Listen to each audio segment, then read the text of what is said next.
오늘도 아주 중요한 부분에 이르렀습니다. 과연 당신은 가인이냐 아벨이냐라고 하는 것입니다.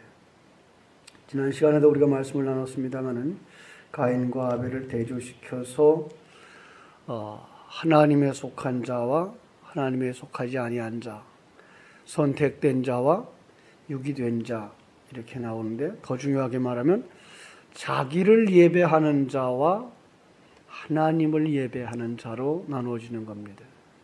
자기중심적인 사람, 자기를 위하여 모든 것들을 이용하고 있는 자냐, 아니면 하나님 중심으로 이해하고 그 하나님을 위하여 살아가는 자냐라고 하는 것이죠. 하나님의 은혜를 떠난 인간은 스스로를 보호해야 되는 이런 현실을 직면하게 됐죠. 이게 바로 타락한 아담과 하와의 현실이었고, 여기서 또 이제 가인의 모습을 보게 되는 거죠. 그리고 여기서 오늘 우리의 모습을 보게 되는 거죠. 하나님의 은혜를 떠났다라고 하는 것, 그것은 바로 이 땅에 태어난 자들이라는 거죠. 모든 이 땅에 존재하는 자들은 어둠에 속한 자들이고, 스스로를 보호해야 하고 스스로를 만들어 가야 되고 스스로를 쟁취해야 된다고 생각을 하죠. 아주 자기 욕심적인 모습들을 우리 갓 태어난 아기 속에서 볼 수 있죠. 갓 태어난 아기들이 가르쳐주지도 않았는데 젖을 그렇게 빨죠. 그죠? 자기만을 위하여 살고자 하는 욕망. 어머니의 형편이 어떠하든지 관계없어요. 자기만 살아야 돼요. 이게 바로 인간의 모습, 이 땅에 존재하는 사람의 모습들인 거죠. 그러다 보니까 모든 자를 밟고 서야 돼요. 그렇게 되면 모든 자가 다 내 대적이 되는 거죠. 그래서 그들 앞에 질투하고 분노하고, 그리고 그 결과는 유형무형의 살인들을 저지르게 되는 거죠. 그런데 하나님은 그들을 향해서, 우리를 향해서 뭐라고 말씀하십니까? 하나님을 사랑하라. 얼만큼? 목숨을 다하고, 그죠? 힘을 다하고, 생명을 다해서 하나님을 사랑하라. 그리고 내 이웃을 그렇게 사랑하라. 그런데 그렇게 사랑하지 못해요. 아무도 그렇게 사랑하지 못해요. 그래서 이웃을 사랑하지 않는 자를 성경은 뭐라 그러죠? 살인한 자라. 결국은 이 땅에 살아가고 있는 모든 사람들이 다 살인자라는 얘기죠. 그 살인자들이 처할 형벌이 뭡니까? 그것은 사망이죠. 지옥이죠. 결국은 이 가인과 아벨도 역시 원수가 되어지고, 가인이 아벨을 원수로 취급하죠. 자기를 부끄럽게 만들었다고 하는 것. 하나님이 내 재산은 받았는데 왜 내 재산은 안 받지 않았느냐? 내 재산은. 그래서 그 앞에 자기가 창피한 거예요. 부끄러운 거예요. 마치 누구와 누구의 모습과 같아요? 복음서에 나오는 바리새인들과 예수님의 모습과 똑같은 거죠. 왜 바리새인들이 그렇게 예수를 미워했습니까? 예수가 나타나더니 바리새인들의 삶을 부끄럽게 만들었어요. 아니, 우린 지금 굉장히 잘하고 있다고 생각했어요. 아니, 바리새인들만큼 그렇게 열심 있게 종교 생활을 할 수 있는 사람들이 이 세상에 존재하지 않을 정도예요. 지금 유대인들, 그 당시에 바리새인들 따라가지도 못하죠. 지금 성도들, 교인들 따라가지도 못해요. 바울 사도가 고백한 것처럼 율법으로 나를 흠잡아 볼래? 난 전혀 흠몸이 없어. 이렇게 말할 정도로 그들은 율법을 지키는 데서도 완전했어요. 그들은 남을 돕기 위해서 금식했어요. 그것도 일주일에 2번씩. 그 금식 한 쌀을 가지고 가난한 자들을 도와줬어요. 채소 한 뿌리 한 뿌리 뜯어오는 그 자기들이 먹는 그 채소 속에서도 10분의 1을 하나님께 드렸어요. 그들은 할 수 있는 데까지 놀랍도록 법을 잘 지킨다고 생각을 했어요. 이제 복음서에 가면 재미난 구절들이 이제 많이 나오는데요.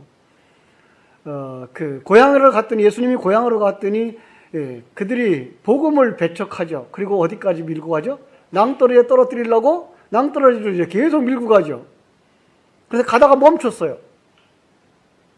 그리고 예수님은 그들 가운데로 지나가죠. 왜 거기서 멈췄는지 아세요? 그날이 안식일이에요. 안식일 날 걸어갈 수 있는 발자국 수를 다 채운 거예요. 그 이상 걸어갈 수가 없는 거예요. 그들은 이렇게 그들은 율법을 철저하게 지켰어요. 안식일 날 적군이 쳐들어오면 도망을 안 가요. 뛰질 않아요. 뛰면 이 노동이라고. 그리고 발걸음을 세서 몇 걸음 이상은 안 피해요. 죽어도 율법은 지키겠다고 하는 그들의 그 열정이 있었던 거죠. 그런데 그들을 그거 아니야. 당신들은 잘못 가고 있는 거야. 그래서 회개해야 돼. 라고 말하는 그 예수를 견딜 수가 없는 거죠. 진리가 내려오면 비진리의 사람들은 그 진리를 받아들이고 자기를 점검하는 것이 아니고 그 진리를 죽여버리는 거예요. 예수님이 자기 십자가를 지고 나를 쫓으라고 하죠. 그런데 그들은 잘 가고 있다고 생각하는데 왜 자기를 낮추라고 그래요? 자기를 부인하라 그래요? 내가 지금 굉장히 훌륭한데, 굉장히 높은 자리에 올라갔는데 그 자리에서 못 내려와요. 그럼 어떻게 해요? 내 흠을 알고 있고 내 약점을 알고 있는 그를 죽여서 자기를 보호하겠다고 하는 심리가 발생하는 거죠. 이게 지금 가인과 아벨 속에서 일어나고 있는 상황인 거예요. 그 속에 아벨은 어떤 모습으로 나타납니까? 아벨은 그 이름 그대로 아무것도 아닌 먼지털어게. 그 아벨이라고 하는 이름이 바로 그런 뜻이에요. 맞아 죽으라고 하는 하나님의 뜻이에요. 아벨은 이 땅에 맞아 죽기 위해서 왔어요. 여러분과 제가 그렇게 태어났지 않았나?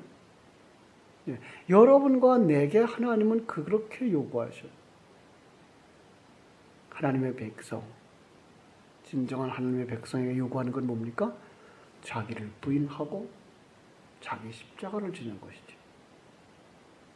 그리고 그렇게 하도록 하나님은 우리의 환경을 만들어 가셔요. 그래서 얌전해진 것 같으면 여러분 속에 또 뒤집어내요. 과거에 어른들은 아시겠습니다만 이렇게 집에 쌀뜨물들 받아 놓는 독이 있었잖아요. 그거 담아다 놓고 돼지 먹이고 그랬는데 깔아앉은 것 같아 깨끗한 것 같은데 또 뒤집어내죠. 속에 끝까지 다 뒤집어요. 우리가 좀 그래. 편안한 것 같고 착해진 것 같은 모습을 보이면 하나님이 속을 다 뒤집어요. 그래서 이게 너잖아. 이게 너잖아. 빨리 죽어. 자기를 내려놔. 하나님은 정말 자기 백성들에게만 이렇게 하셔요. 아니, 하나님의 백성이 아니면 자기를 뒤집어도 그걸 몰라요. 뒤집어도 이걸 하나님이 나를 뒤집는구나. 하나님이 내게서 내가 얼마나 악한 걸 그냥 가지고 있는지 보게 하시는구나로 보지 않고 상대방을 향하여서 이제 손가락질 하죠. 너 때문에 내가 지금 이렇게 화난 거야. 너 때문에 내가 이렇게 속이 뒤집어지는 거야. 아니요. 하나님이 당신 속에 있는 걸 끄집어내는 거죠. 왜? 십자가 밑에 내려가라고. 무릎 꿇으라고. 그리고 하나님이 또 물어요. 시험을 하죠. 점검을 해요. 테스트하죠. 그죠? 정말 죽었니? 그때 죽은 자는 조용할 것이고 안 죽은 자는 어떻게 될까요? 마주쳐서 싸우는 거죠. 그리고 하나님은 그 과정을 통해서 또 죽음으로 내려몰아요. 하나님 마침내 이 죽음을 통과시켜요. 왜요? 옛사람 벗어버리는 작업이기 때문에 그래요. 그래서 성경 속에서는 이상하리만큼 하나님의 사람들의 죄가 드러나죠. 이상하리만큼 하나님의 사람들의 죄가 드러나요. 하나님의 택함을 받은 아브라함, 얼마나 초라한 모습들을 계속 보여주잖아요. 저런 사람을 어떻게 믿음의 조상으로 삼았을까라고 할 만큼 그의 연약함, 그리고 자기중심적이고 자기를 위하여 남을 희생하고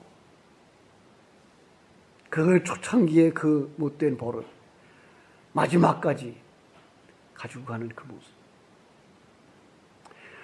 다윗과 같은 사람 그 얼마나 아름답고 멋있게 자랐어요. 그렇죠? 하나님이 인정할 만한 마음에 합한 자라 할 정도로. 그런데 하나님의 그 마음에 합한 자의 모습은 그가 승승장구했던 용감한 삶을 살아가고 양보하는 삶을 살아갔던 거기에 있는 것이 아니고요. 그걸 완전히 무너뜨려서 자기를 비워서 나는 죄인 중에 죄인이로구나. 나는 이렇게 못된 자구나 라고 자기를 비웠을 때 하나님과 합하여진 사람, 그게 하나님의 마음에 합한 자예요. 근데 우리는 그냥 그의 행동을 보고 그의 생각을 보고 그는 하나님을 향하여 열심히 있는 자, 하나님의 말씀에 순종하려고 하는 자, 그래서 하나님의 앞에 합한 자가 되었나 보다라고 생각하시는데 아니요. 그 속에 옛사람 자기가 있었어요. 그걸 마지막에 하나님이 들춰내잖아요. 이게 너야. 그게 이제 밧세바의 사건 아닙니까? 그러니까 그 하나님의 사람들은 그 속에 자기가 얼마나 죄악될 수 있는지를 통통 들여서 다 이제 들춰내. 그리고 죽여요. 죽게 만드셔요. 감사한 건 그게 잘 안 되니까 하나님이 질병도 주셔요. 실패도 주셔요. 그런데 세상 사람들은 그 실패 속에서 견딜 수가 없어요. 그 질병 속에서 견딜 수가 없어요. 그러나 하나님의 사람들은 그 질병 속에서, 그 실패 속에서, 그 고독함 속에서 내려가요. 이게 나군요. 이게 나군요. 그것이 나그네 생활이에요. 하나님은 범죄하고 타락한 인생들에게 땅을 갈게 하시죠. 근본된 토지를 갈게 하셔요. 근본된 토지가 뭐냐면 내가 어디서 나왔는지 알아라 라고 보여주신 토지예요. 그러니까 내가 시작이 뭔가 나는 이거 먼지 터럭이었구나. 여기에 하나님의 그 생기가 불어넣어지지 않아서 난 정말 생명 없는 자구나. 이거 하려고. 하나님의 은혜 하려고. 그래서 나그네 생활을 시키시고 근본된 토지를 가는 삶을 시키는 거예요. 여기도 그렇게 얘기하죠. 가인에게 14절에 보면 주께서 오늘 이 지면에서 나를 쫓아내시온즉 내가 주의 낯을 배웁지 못하리니 내가 땅에서 피하여 유리하는 자가 될지라 물은 나를 만나는 자마다 나를 죽이겠나이다. 그렇죠? 12절에 더 정확하게 나와 있네요. 내가 밭을 가려도 땅이 다시는 그 효력을 내게 주지 아니할 것이요 너는 땅에서 피하여 유리하는 자가 되리라. 유리하는 자가 무슨 뜻이에요? 옮겨다니는 자예요. 나그네예요. 그래서 베드로전서에 가보면은 베드로는 그 성도들을 뭐라 그래요? 나그네 같은, 그죠? 나그네 같은 자들. 우리 나그네예요. 믿음의 조상 아브라함의 삶이 나그네의 삶이었고요. 나그네 삶을 살면서 뭘 보라는 생각하는 거야? 내 고향. 여러분, 우리의 고향이 어디입니까? 하늘나라. 돌아갈 내 집, 하나님 나라를 묵상하라는 거죠. 그런데 이 아주 교활한 인간이 어떻게 변했나 보실래요? 16절. 가인이 여호와 앞을 떠나 에덴 동쪽 놋 땅에 거주하더니, 거주해버려요. 그런데 그 거주한 땅 이름이 뭔지 아세요? 이제 난하주에 보면은 그렇게 돼 있죠. 놋이라고 하고 1번 써놓고 맨 아래다 뭐라 했어요?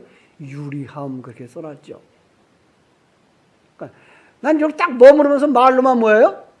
나 말로만 하나님 말씀대로 나 유리하는 자 됐어요. 이러는 거죠. 문자대로 해석하여. 아니요. 하나님이 유리하라는 거는 나그네 생활을 하면서 뭘 알라는 거예요? 내가 돌아갈 고향이 있다는 걸 알라는데 하나님의 백성들은 그 삶을 살아요. 그게 아브라함의 삶이었죠. 그게 야곱의 삶이었고요. 그게 이스라엘 광야 생활이었고요. 그게 여러분과 나의 생활이었죠. 이건 내가 여기에 고정된 삶을 살든 아니면 정말 이곳저곳을 다니면서 살든 관계없이 뭘 하라고요? 여러분의 심령 속에 나는 나그네로서의 삶을 살아야 되는 거야 라는 거죠. 저는 중국에 가서 나그네 생활을 실제로 정말 경험할 수 있었죠. 나그네로 살면 언제나 한국에 올 마음이죠. 거기서 사는 것 뭐 그렇게 관심 많겠어요. 가정 살림 뭐 그렇게 많이 필요하겠어요. 그죠? 그래서 돌아올 때는 다 놓고 오는 거죠. 집에 가는데 왜 그걸 가져와요? 거기 더 좋은 게 있는데. 하늘나라에 완벽한 것이 준비되어 있는데 이 땅의 걸 뭘 가져가겠어요? 우리는 이 땅에서 나그네로서의 삶을 살아야 되는 거죠. 하나님은 이걸 원하시는데 말로만 유리합니다. 말은 여기서 말뚝박고 여기다가 고층 빌딩 짓고 싶고 그게 바로 우리 인간이에요. 그게 죄인이에요. 그런데 하나님은 거기서 우리를 끊어내시죠. 제가 그랬어요. 출애굽할 때 10가지 재앙은 누구를 위한 것이었다고요? 애굽 사람들을 위해서 아니고요. 바로 떠나는 하나님의 백성들. 왜 10가지나 재앙을 내렸어요? 진절머리 나라고. 아이고 이놈의 땅 더는 못 살겠다. 떠나자. 이러라고. 그 종들이 다 떨어지자 바로가 허락을 탁 내리니까 그들이 그냥 그 고무줄 총 떠난 돌멩이처럼 그냥 다 한꺼번에 떠나는 거죠. 그러지 않으면요, 그 땅에서 그들이 안 떠납니다. 왜요? 430년 동안 거기서 살았어요. 거기서 정착했어요. 거기가 내 고향이에요. 거기서 어떻게 한마디, 모세가 몇 마디 했다고 그들이 짐 보따리 싸가지고 떠나요? 못 떠나요. 재앙을 계속 내려 부으니까 지긋지긋해서 야, 여긴 더 이상 못 살겠다. 더 있다가는 어떤 재앙에 또 임할지도 몰라. 그러니까 우리 떠나자. 그래서 바로가 발을 통해서 탁 놓아주는 순간 그들은 그냥 떠나는 거죠. 그럼 우리가 그 모습이라면 우리가 이 세상을 떠나서 이 세상에 정붙이지 않고 살라고 하나님은 어떻게 하겠어요? 똑같은 거죠. 우리는 나그네로서의 삶을 살아야 되는 거예요. 그 나그네로서의 삶 속에서 우리는 하나님의 사람으로 살아야 되는데 여기에 두 종류의 살인자들이 나오는 걸 볼 수가 있죠. 그렇죠? 하나는 고의적 살인자고 하나는 우발적 살인자죠. 4장 8절을 보면서 그런 얘기를 했어요. 가인이 그 아우 아벨에게 말하고 그들이 들에 있을 때 가인이 그의 아우 아벨을 쳐 죽이니라. 우발적 살인이 아니라 말하고 난 하주에 내려가 보면 뭐라 그랬어요? 우리가 들로 가자라고 꼬였어요. 이거 고의적이에요. 일부러 죽이려고 계획하고 그 계획을 실행한 자예요. 네. 여러분 민수기 35장에 가면은요. 35장에 가면은 도피성이 나오죠. 도피성. 도피성엔 누구만 피할 수 있어요? 고의적 살인자는 피할 수가 없어요. 그리고 우발적 살인자만 피할 수 있어요. 우발적 살인자를 자유주기 위해서, 살려주기 위해서 만들어 놓은 게 도피성이에요. 여러분, 그런데 우리가 그 본문을 그대로 보고서 정말 고의로 살인한 자와 우발적 살인한 자로 보면 이 세상에 있는 사람들을 구분할 수가 없어요. 그래서 하나님은 어떤 구분을 하는 방법을 썼는가 하면 너희들은 다 살인자야 그러죠. 아니에요, 나 사람 안 죽였어요. 예수님 뭐라 그래요? 형제를 향하여 라가라 하고, 그죠? 형제를 미워하는 자는 다 살인한 자니라. 그럼 이 땅에 살인하지 않은 자가 있다 없다? 예, 다 살인자예요. 그런데 하나님이 도피성을 만들어 놓고 그리로 가라 그럴 때 그리로 피하는 자를 우발적 살인자라고 이름 짓는 것이고 그리로 피하지 않는 자를 그냥 고의적 살인자라고 명하는 거예요. 예, 우리는 다 살인자인데 하나님이 법을 딱 내려요. 피하라. 그 말을 들을 수 있는 귀가 열리고 그 사람이 피하여 가는 그 자는 우발적 살인자예요. 그런데 그리로 안 피해가고 나 안 줘요. 죄 안 졌어요. 나 살인 안 했어요. 라고 하는 자들을 고의적 살인자라고 하는 거예요. 그런데 그 우발적 살인자들은 어떻게 살아나죠? 그 도피성에 있는 대제사장이 죽으면 그 안에 있었던 그 우발적 살인자들이 자유를 얻어요. 이 대제사장이 누굴 것 같아요? 우리의 대제사장 예수님이죠. 예수 그리스도가 죽음으로 말미암아서 우리는 그 속에서 자유를 얻는 그런 그림을 그려놓은 거예요. 참 하나님은요 성경 속에 이런 재미난 그림과 표현들을 아주 많이 심어놨어요. 우리에게 가르쳐 주셨어요. 이것이 바로 우리의 살아가는 비결이야. 너희들은 똑같은 이런 죄인들이었어. 살인자들이었어. 너희들을 어디다? 도피성에. 창세기 6장에서는 우리를 어디다 넣어요? 방주 안에. 그렇죠? 이러한 많은 그림들을 통해서 우리가 얼마나 죄인된 자들이며 또 예수 안에 들어온 자들이 어떻게 하나님의 은혜를 받은 자들인가, 얼마나 큰 하나님의 은혜를 받은 자들인가를 깨달아 알게 하시는 거죠.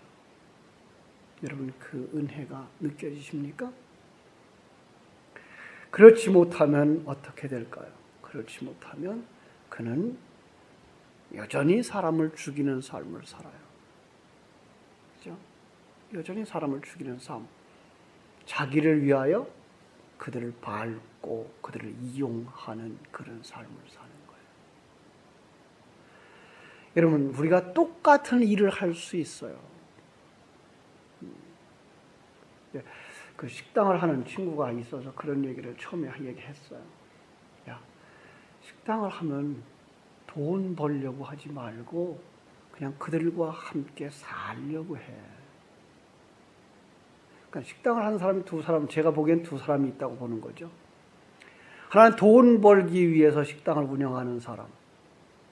한 사람은 그들의 배고픔과 필요를 채워주기 위해서 식당을 하는 사람. 여러분은 어떤 사람이 됐으면 좋겠어요? 그런데 돈 벌기 위해서 식당을 운영하면 돈을 벌려니까 양념값 전략해야죠. 어떻게 하든지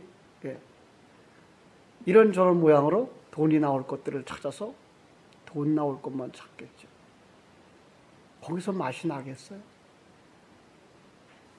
거기서 정이 느껴지겠느냐고. 당장은 돈을 몇 푼 더 벌 줄 모르지만 오래가지 못한다는 사실. 여러분 요즘도 텔레비전에 가끔 나오는 그 유명한 맛을 내는 사람들의 그들의 삶을 가만 보세요. 그들은 그 맛을 내기 위해서 몇 년씩이나 재료를 준비하더라고요.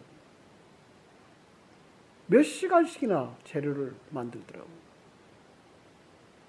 그들 속에 들어가서 그들을 위하여서 살아가는 모습. 세상 도리도 그러하거늘 우리는 어떠합니까? 정말 우리가 하나님의 생명을 가진 자로 살아갑니까? 그들을 위하여 살아갑니까? 그들을 사랑하십니까? 하나님 말씀하셨습니다. 마음을 다하고 뜻을 다하고 힘을 다하고 생명을 다해서 뭐 하라고요? 주 너의 하나님을 사랑하고 내 이웃을 내 몸과 같이 사랑하라. 그런데 우리는 어떻게 살아갑니까? 세상 사람들을 다 내 먹이로 생각하고 그들을 밟고 서려고 하는 이런 생각하지 않습니까? 가인에게 하나님이 묻습니다. 네 아우 아벨은 어디 있느냐? 네 아우 아벨은 어디 있느냐? 오늘 우리에게 묻는 질문 같지 않습니까? 내가 내게 맡겨준 그 영혼 어디 갔느냐? 내가 내게 맡겨준 그 영혼. 여러분, 인간이 만남과 만남은, 사람들의 만남은 결코 우연이 아니라는 사실. 아니, 우리가 태어나서 죽는 날까지의 삶이 하나님의 섭리 속에 있다 그러면 그 속에서 만남, 이거 결코 우연이 아닙니다.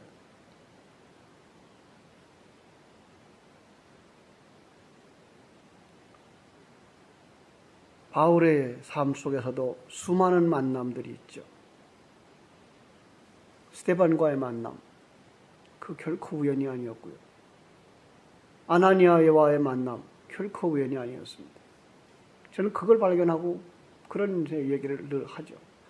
왜 하나님이 사울을 다메섹 도상에서 꼬꾸라뜨렸는지 아느냐?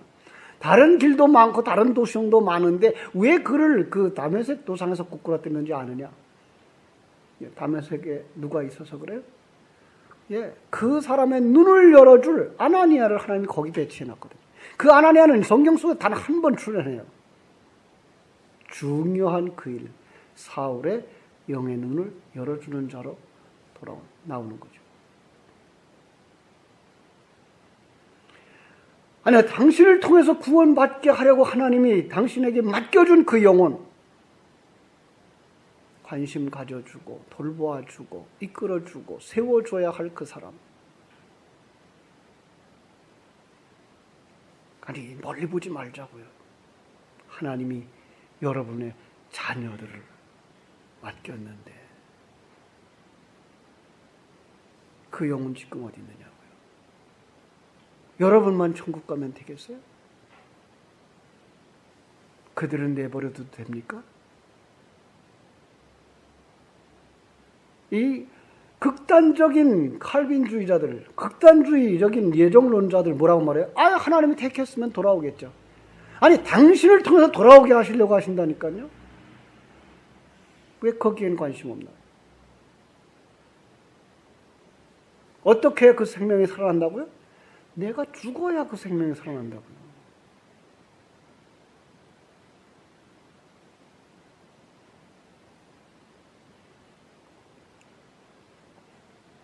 그 죽음을 요한계시록 6장 9절로 10절에 보면 순교자라고 얘기를 해요. 하나님을 위하여 죽는 자예요. 그러니까 이 땅의 모든 성도들이 다 순교자예요. 선교의 현장에 나아가서 어려움을 당하고 죽는 그 몇몇 사람만 순교자가 아니라 하나님은 여러분들을 다 순교자로 만들어요. 진리 때문에, 예수 때문에 여러분 옛사람을 죽이는, 벗어버리는 순교자. 그 구체적인 그림이 머리를 바꾸시는 그림이죠. 그래서 머리가 잘린 자들 이렇게 나와요. 목배임을 받은 자들. 머리가 잘렸으면 여러분은 주인이 아니에요. 그 머리는 그리스도가 머리가 되시는 거죠. 그래서 또 이제 성경 속에서는 예수 그리스도가 우리의 머리 이렇게 나오는 거죠. 그가 여러분의 주인 되어져서 살아가야 되는 거죠. 그 자가 죽은 자고요. 그 자가 아벨로 태어나는 자입니다. 그래서 여기서 셋으로 태어나는 자입니다. 아벨이 아니라. 그래서 여기서 가인과 아벨을 나누시면서 아벨과 셋을 하나로 묶어서 예수와 그리스도의 상징으로 여기에 출현시키는 겁니다. 그 마지막 부분이 25절. 그렇죠? 아담이 다시 자기 아내와 동침함에 그가 아들을 낳아 그의 이름을 셋이라 하였으니 이는 하나님이 내게 가인이 죽인 아벨 대신에 다른 씨를 주셨다 한 것이다 그랬습니다. 여러분들의 삶 속에 이 셋의 탄생들이 늘 있게 되기를 주님의 이름으로 축원합니다. 기도하겠습니다. 하나님 우리 아버지, 하나님께서 우리에게 중요한 만남들을 허락하십니다. 이 땅에서 만나는 많은 사람들 결코 우연이 아니며, 가정 속에서 부부간의 만남이 우연이 아니고, 하나님께서 우리에게 허락한 자녀들이 우연히 만남이 아닌 하나님의 엄청난 계획과 뜻과 섭리를 가지고 만나게 하시는 귀한 만남인 줄을 다시 한번 깨달아 알게 해주시고, 그들의 영혼에 대한 질문을 물을 때에, 하나님께서 들을 때에 우리가 거기에 대한 책임 있는 대답을 할 수 있는 자들이 되게 하여 주시옵소서. 그 일을 위하여 먼저 우리가 십자가 지는 삶을 살게 해주시고, 자기를 쳐서 복종케 하시는 하나님의 은혜를 보면서 내려가게 하옵소서. 낮아지게 하옵소서. 겸손하게 하옵소서. 자기의 주권을 내려놓게 하여 주옵소서. 자기가 어떤 주체가 되지 말게 해주시고, 주인이 되게 해주시지 마시게 하시고, 오직 주님께서 주인 되어지도록 자기를 비우는 하나님의 사람들이 다 되게 하셔서 내 안에서 셋이 살아나고, 그리고 하나님의 사람으로 완성되어지도록 축복해 주옵소서. 은혜를 사모하는 모든 심령들에게, 모든 하나님의 백성들에게 이 진리의 말씀이 아로새겨지게 해주시고, 되새김질을 할 수 있게 해주시고, 그 은혜를 인하여서 어려움 속에서 인내하고 견딜 수 있게 하여 주옵소서. 바로 그것이 승리요, 예수 그리스도가 십자가 위에서 승리하셨다는 사실인 것을 다시 한번 깨달아 알게 해주시고, 승리하는 자들에게 상 주시겠다고 하신 그 말씀도 기억하게 하시며, 승리의 삶을 살아가는 당신의 사랑하는 자들이 다 되게 하여 주시옵소서. 예수님의 이름으로 기도하옵나이다. 아멘. 하늘에 계신 우리 아버지여, 이름이 거룩히 여김을 받으시오며 나라가 임하옵시며 뜻이 하늘에서 이룬 것 같이 땅에서도 이루어지이다. 오늘날 우리에게 일용할 양식을 주옵시고, 우리가 우리에게 죄 지은 자를 사하여 준 것 같이 우리 죄를 사하여 주옵시고, 우리를